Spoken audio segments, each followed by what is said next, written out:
Winter is definitely here, but we do have Ironman Tulsa 2020 on the horizon. We've got 16 to 17 weeks to go, and I am Ryan Falkenrath with Set the Pace Triathlon, an Ironman University certified coach. And I am here to give you a few tips on where you should be at in your training leading up to Ironman Tulsa. Swimming, about this point in time, you want to be about around the 2,000, 3,000 range, and kind of generic with the yards or meters because people will have different size pools. About 5,000 to 7,000 meters or yards a week is kind of what you're looking at right about now. I usually like to see that 2 to 3 swims a week.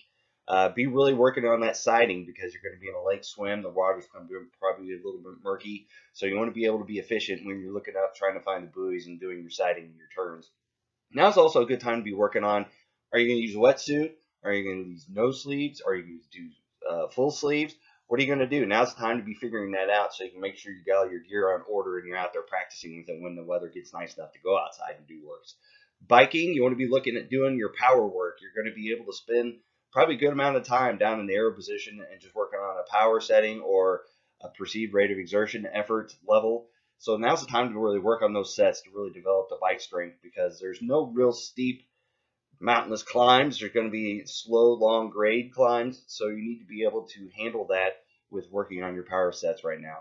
And you want to be doing about 35, 40 miles for your longest ride right now at this point in time. And make sure you're working on staying in aero as long as possible because we all have a temptation if we're on inside to be on the outside bars and not really in aero and working on that position. Your shoulders will thank you on race day for that. About total of 70, 90 miles a week is what we're kind of looking at for on the bike at this point in time.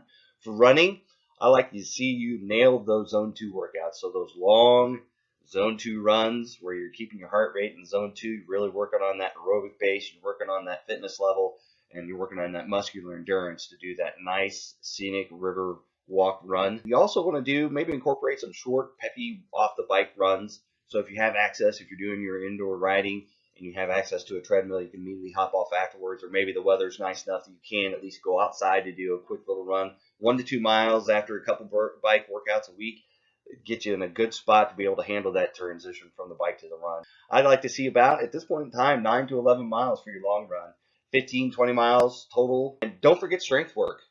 At this point in time, it's not just about swim, bike, and run. Now's the time you can really be working on that functional strength and really working heavier weights to develop that strength for the bike and for the run. And now's the opportunity to really work on that core work because that affects everything. It affects your swim form, your bike form, your run form. So really think about that core work.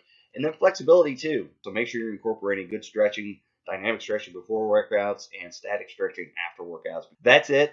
That's kind of my quick tips on where you should be at about 16 weeks out from Ironman Tulsa 2020, an inaugural event.